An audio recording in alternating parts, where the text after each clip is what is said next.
গত বছর ইরান ও ইসরায়েলের মধ্যকার ১২ দিনের রক্তক্ষয়ী যুদ্ধে ইরানের পারমাণবিক কর্মসূচিকে সম্পূর্ণ ধ্বংস করে দেওয়া হয়েছে বলে দাবি করেছিলেন মার্কিন প্রেসিডেন্ট ডোনাল্ড ট্রাম্প। কিন্তু সেই যুদ্ধের ৯ মাস পেরোনোর পর বর্তমান পরিস্থিতি বলছে ভিন্ন কথা। বর্তমানে পাকিস্তানের ইসলামাবাদে ওয়াশিংটন ও তেহরানের মধ্যে আলোচনা চলছে। এই আলোচনাকে পুরোপুরি আস্থাহীন এক বৈঠক হিসেবে অভিহিত করেছে ব্রিটিশ সংবাদ মাধ্যম বিবিসি। কারণ আমেরিকা ও ইরানের মধ্যে চলমান যুদ্ধবিরতিটি এখন কাচের মতো ভঙ্গুর। কেননা ইরান তাদের পারমাণবিক কর্মসূচি এবং মিসাইলের উন্নতির বিষয়টি এখনো খুব গুরুত্বের সঙ্গে নিচ্ছে।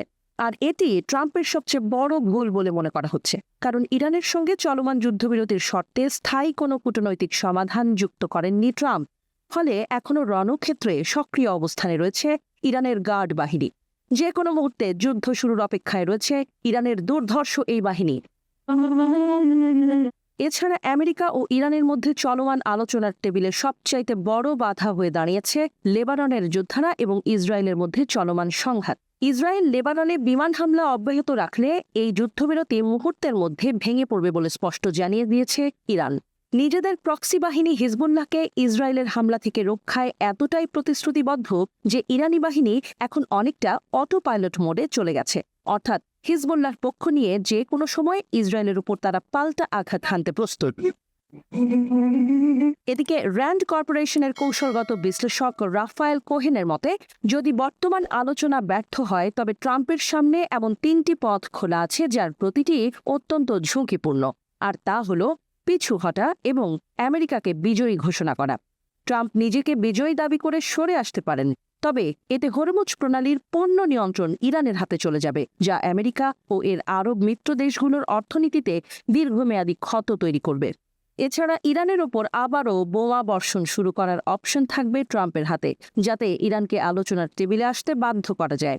তবে এতে যুদ্ধ আঞ্চলিক রূপ নিতে পারে বলে আশঙ্কা রয়েছে। ট্রাম্পের হাতে তৃতীয় এবং শেষ অপশন হল ইরানের ওপর পূর্ণাঙ্গ আগ্রাসন কিংবা শাসন ব্যবস্থা পরিবর্তন। এটি হবে সবচাইতে ব্যয়বহুল ও রক্তক্ষয়ী পথ, যা হয়তো তেহরানের পতন ঘটাবে, কিন্তু মধ্যপ্রাচ্যে এমন এক বিশৃঙ্খলা তৈরি করবে যার ফল হবে অকল্পনীয়। তাই ইরানকে দমাতে ট্রাম্পের সামনে থাকা ৩টি অপশনই আমেরিকার জন্য বেশ ঝুঁকিপূর্ণ। বিশেষজ্ঞরা বলছেন ট্রাম্পের জন্য এই মুহূর্তে শান্ত থাকা জরুরি, কারণ এই মাসেই ব্রিটেনের রাজা চার্লসের রাষ্ট্রীয় সফর এবং মে মাসে চীনের প্রেসিডেন্ট শি জিনপিংয়ের সঙ্গে এক অত্যন্ত গুরুত্বপূর্ণ সম্মেলন রয়েছে ট্রাম্পের। এছাড়া আমেরিকায় নভেম্বরের মধ্যবর্তী নির্বাচন ঘনিয়ে আসছে। যদি হরমুজ প্রণালী বন্ধ থাকে এবং তেলের দাম আকাশচুম্বী হয়, তাহলে আমেরিকার জনগণ ট্রাম্পের ওপর থেকে মুখ ফিরিয়ে নিতে পারে।